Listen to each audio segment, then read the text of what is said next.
Hi everyone, welcome back to my channel. I'm Maggie Ostara, and this is episode number 33 of What's New with Human Design, where we take a look at the way that the earth and the sun are moving around the human design mandala. Today is Monday, August 9th, and if you haven't watched my last episode of What's New with Human Design, you can find that video right here where I talk about what's actually happening today and through Wednesday. So on Wednesday this week, August 11th, the sun is going to move into the gate 4 and the earth is going to move into the gate 49. So we'll have a change then, and that's what I'm going to talk about today. I encourage you, as always, to have a copy of your own human design chart so that you can see how what we're going to discuss today actually applies to your chart. For me, the 4 is at the beginning of the logic circuit, and I'll talk about the logic circuit in a minute. And I'm interested to see what kinds of insights and inspirations are going to come in through the logic circuit. So the 4 is right here on the Ajna, and I'll talk a little bit more about the Ajna in a few minutes, where the 4 is receiving inspirations, guidance, insights coming in through the logic circuit, through the head, into the 4, which is in the Ajna. And in traditional human design, this gate is known as the gate of answers. And in quantum human design, it's known as the gate of possibilities.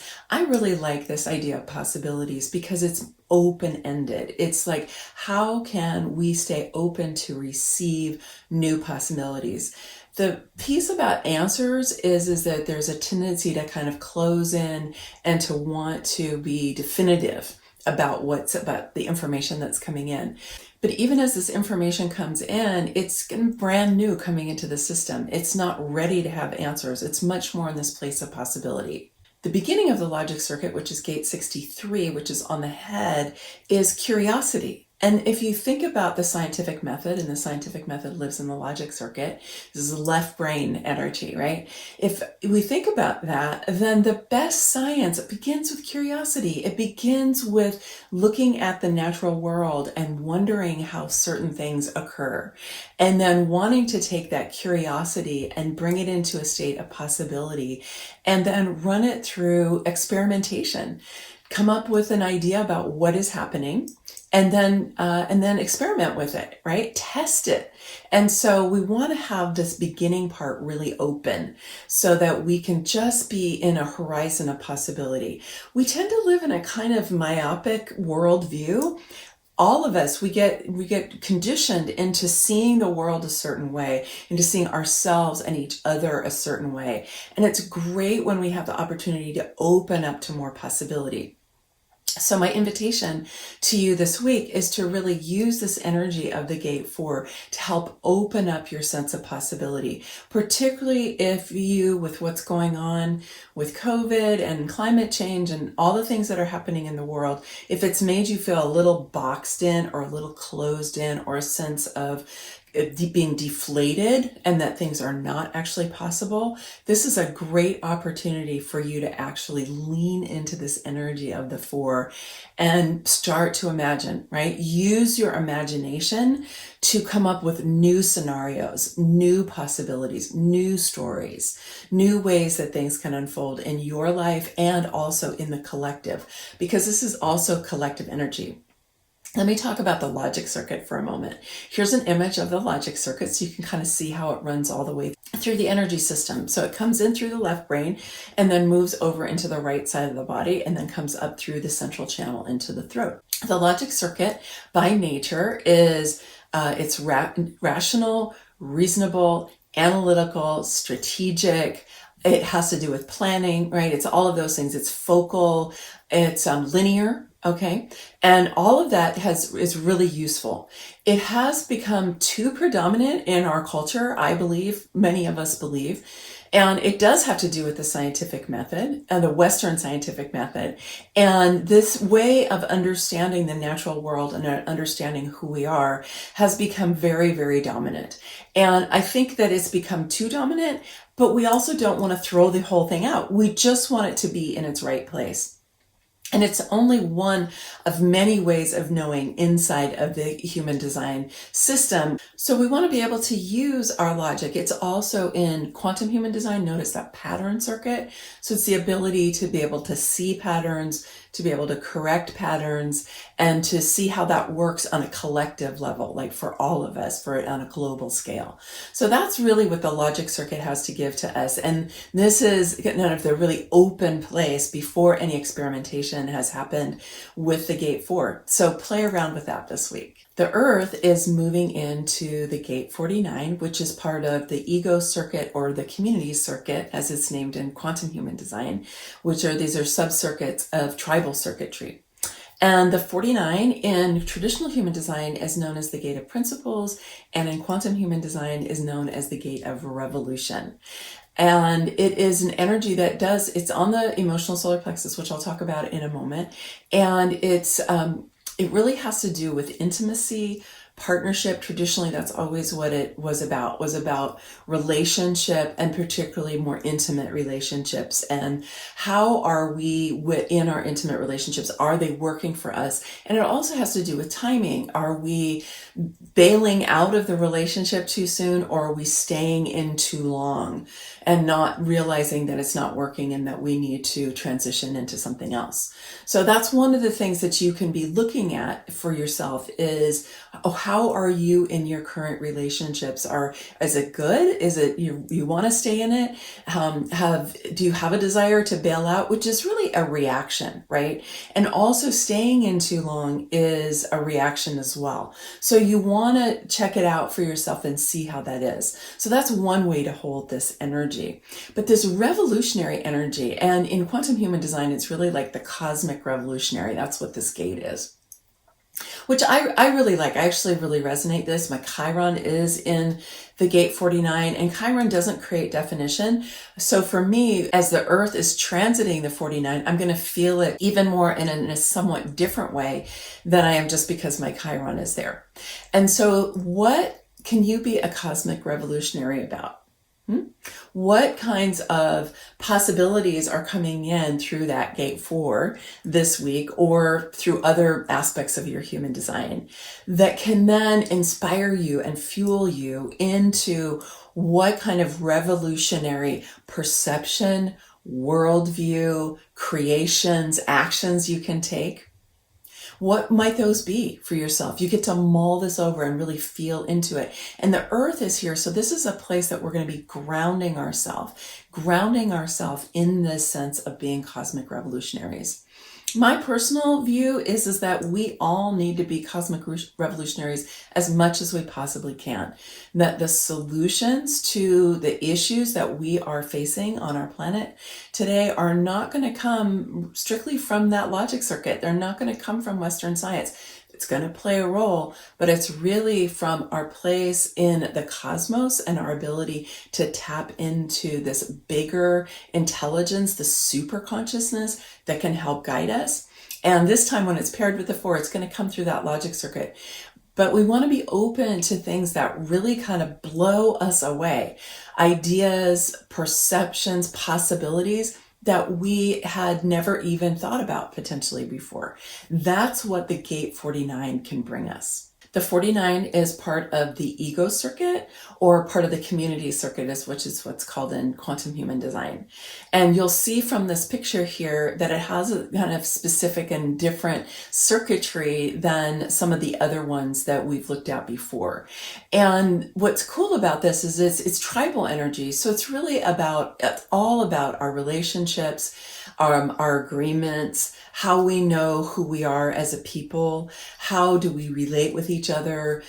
Trading is here, commerce is here, setting up for the sale, doing the sale is here, having the big ideas for really revolutionary businesses is here, has a lot to do with how we're relating to each other in closer relationships as compared to the collective circuitry, which is really about all of us. It's about all the tribes together.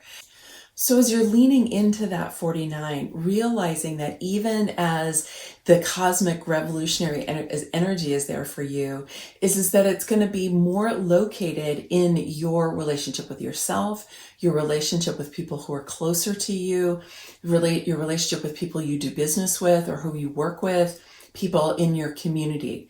So you can be exploring for yourself and really just asking the cosmic flow, what I call the flow of life, to be giving you inspiration and guidance about how cosmic revolutions can be happening in these closer in places for you. Let's talk about the centers where these two gates are located this week. So the 4 is on the Ajna Center, and you see a picture of where each of these are right now. So the Ajna Center, I really think of this as the thinking brain or the computer brain. It's totally different than the Agni or the Ajna or the third eye center in the chakra system. I'll just say that to you. It's not related to that at all, really. That's much more in the head center in human design. So in human design, the Ajna Center is this thinking brain, this computer brain. It's the fast processor, if you will. And it's great for analysis. It's great for figuring things out. It's that kind of energy to figure things out, okay? And so if you think about how the logic circuit is also like that, they really fit together. Now the challenge here is that the Ajna Center tends to believe that it's certain, right? But it doesn't mean that it's accurate. So people who have defined Ajnas often think that they also often has this sense of certainty that they can speak with, and they can talk to you as if they are absolutely no, but take it with a grain of salt. Take anything that comes under the Ajna with a grain of salt and check it for accuracy, because it may not be accurate. And if we think about the 4 and this idea of answers, which is what it was called in traditional human design, that had to do with wanting to bring in these insights that are coming from superconsciousness through the head and bring it into the Ajna and make it an answer, make it certain, right? But it's not. So that's why possibility is a much better way to interpret this. Now, if you go down to the emotional solar plexus, which is where the 49 is located, this is the emotional center. Now, the way that I think about this, that I think is helpful, is rather than thinking of this as the place where our feelings, or what we colloquially often think of as emotions, live. Actually, we have emotions in a bunch of different parts of the chart, but it's where the power of our emotions are. And so we want to be able to cultivate our relationship with that emotional energy, because that emotional energy, however we're feeling, if we're feeling really despondent and in a lot of despair, and very closed in, and that there is no possibility, then that's going to create a certain emotional tone. Whereas if we're in the realm of possibility, if we are opening up to what could happen that we've never imagined before, and if we're in a state of positive anticipation for what we want to be coming into our lives, both individually, communally, and collectively, then that's a much more uplifting and much more powerful energy. Now, whatever's happening in that emotional solar plexus is going to calibrate the tone of the G center, what we call the magnetic monopole. It's the magnet in the center of the G center. And the G center is half of the heart, but it's the part of the heart that has the radiance, that you think of the Taurus field. You may have seen that before out of the Institute of Heart Math, like incredibly powerful Taurus field that the heart has. And so whatever's happening with our emotional energy is going to deeply influence the quality of this Taurus field, the quality of our magnetism and our radiance. So when we're looking at the emotional solar plexus, we want to be tapping into the power that's here and fueling it with as much positivity as we can, because that'll lift your emotional frequency and your emotional tone, so that whatever is happening to you in terms of feelings, and this is true whether you're emotionally defined, like if the center is colored in, or if it's open on your chart, which is mine is open, and it's not defined. It's true for either one, is that we do have some command over the quality of our emotional energy. And when we do that, we can really influence things coming to us that we are desiring by the quality of our emotional frequency. Now, if you are emotionally defined, you are going to have an emotional wave. Some people have really big emotional waves. Some people have much smaller emotional waves. So it's different for everyone. And you may have heard me speak about this or other people speak about this before, which is that when you're more up on your wave, you're going to be more in a state of possibility. You're going to be more extroverted. You're going to feel more energy and more interest in being with others. When you're lower on your wave, you're going to be more inward and more introverted and maybe wanting to be more alone and having a little more melancholy. It's all good. Nothing is wrong as you're going through your wave. The one thing I'll say is take really good care for yourself when you're lower on your wave, because then you'll enjoy it more. Take a bath, read a book, take a nap, go for a walk, talk to a really high quality listener, somebody who's just going to empathize with you and love you through however you're experiencing. And so that's one way you can influence your emotional tone if you're emotionally defined. But just know that the more that you generally are working with your emotional energy, and I do this through doing a lot of breath work, and there's lots of different ways that you can do this, and I'll do a video on that later, that you can influence that. So right now, when the Gate 49 is being defined by the earth, you can think about how is your emotional energy a foundation for you, and particularly this energy around intimacy in relationships, agreements around relationships. What are the values that are the foundation of your relationships? And also, how can you inspire revolutions in our principles, in our values, and in our behaviors that lead us into a higher consciousness and into a more evolved way of being in the world. I'll have another video for you next Monday before the Earth and the Sun change position, so you can look forward to that. I do have a new upload schedule, so on Mondays I will be releasing the What's New with Human Design in the morning, Pacific time, and then I will also be releasing on Sundays an educational video, either about human design or about feminine sovereignty. And the one that I just released yesterday has to do with Sacral Authority, and it's a really interesting video because I was able to do what I call sacral sessions with a few different women from a program that I did a while ago, and I was able to help them get in touch with their sacral authority, which is something that generators and manifesting generators have. So it's a great video for everyone who is that, and also for those of you who love generators and manifesting generators. We're 70% of the population, so I'm sure that you, even if you're another type, you do have people like that in your life, and chances are you're one of those types. So go check it out for yourself, because what I find is that a lot of times people are challenged by learning how to feel their sacral authority, especially if they're used to just being up in their heads all the time. And so go and check that one out. If you enjoyed the video, please make sure to give it a thumbs up and subscribe to my channel. It really does help me to be able to continue to provide you with all of this valuably free content. All right. Many blessings. Much love. Bye for now.